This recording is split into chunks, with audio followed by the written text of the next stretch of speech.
to understand what the Chromebook means in the scheme of things, the scope of things, you have to kind of understand what's happening in computing. In the early days of computers, before personal computers, computers were big, expensive beasts that had to be housed in specially air-conditioned rooms with raised floors, and only a specially trained priesthood could address the computer using punch cards or terminals, and you had to apply for access. They were so expensive, they came up with a solution called time sharing, where they would slice the computer's capability up and let people buy little slices. And you could hook up a terminal, sometimes at a distance. People of my generation and Bill Gates' generation, that's our first experience of computers. Were Bill Gates' mom raised money, I think through a cake sale, to buy a terminal in the Lakeside School in Seattle. I remember in the private school I was going to in Providence, Rhode Island, Moses Brown, they had the same thing hooked up via phone lines to, in fact, you usually had to dial the phone and place the phone on an acoustic coupler to a big computer downtown owned by a big corporation. And they'd buy small slices of time and you could run little programs. That's how Bill Gates learned to program.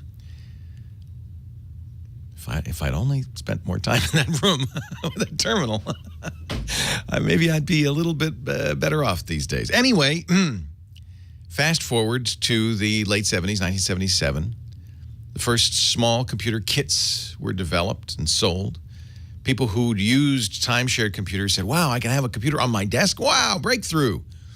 And we entered the personal computing era from 77 to now, where one desk, one CPU. Sometimes nowadays with one person and 8 CPUs or 12 CPUs. Very powerful systems, and they're all yours. They're not shared. You don't have to approach the priesthood with a stack of punch cards. You can do it all yourself. You don't have to have a specially air-conditioned room or a raised floor or any of that stuff. And the cost was a fraction of the cost of a big computer.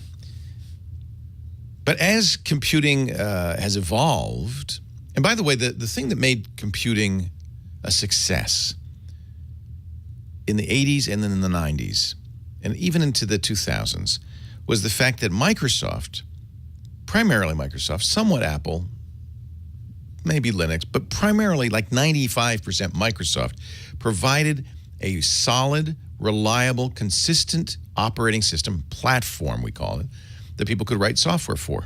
So you would buy a computer, it would have Microsoft Windows on it. There would be hundreds of thousands of programs written to run on Windows that would run on your computer. You knew they would, for the most part. That kind of consistency was what made the personal computer revolution happen. It was a platform that others could build upon. And as with any platform, the more stable, more consistent it is, the better. You don't want holes in the floor. You don't want the platform to end abruptly. You want railings all the way around it, and you want the platform to be the same all the time, so you know where you're walking. That's what Microsoft did, and that was the transformative thing that it did in the 80s and the 90s and the 2000s. We have a new platform. Things have changed, partly because of the way we use computers. We have more than one, for the most part, even if it's just a desktop and a smartphone, but often there's a desktop, smartphone, laptop, and even tablet. You want your data to be consistent across all four, right? You don't want to have something on one that's not on the others, that's not available, or you don't want to make changes on one and make changes on the other and now have an inconsistent status. So cloud computing started to take off. The idea that you would store your data on the internet and access it from all these different systems, very much like the early days of the big machines and the time-shared terminals. It's what we call a client-server setup. We kind of got used to that with the browser. That's what a browser is. The data is on a web server somewhere. The client is the browser, which accesses that data, gives us a window into it. And as we got more and more used to doing things like email and later word processing and spreadsheets in a browser, we got more and more used to the idea that our data lives in the cloud and we use clients and maybe a variety of different kinds of clients with different screen sizes, different capabilities to access that data. We got more and more comfortable with that.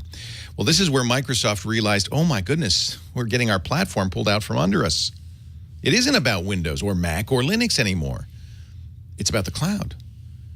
Because in fact, if you have your data stored on Google Docs in the cloud, it doesn't matter if you're using Macs or PCs or Linux. It doesn't matter if you're using a smartphone or a desktop. The data is the same. The apps are the same. That's changed everything. And Microsoft has slowly come around to this realization. And now, in fact, it's starting to say under Satya Nadella, hey, maybe we're not a computer company. Maybe we're not a platform, a Windows company, rather. We are a platform company, but it's the cloud.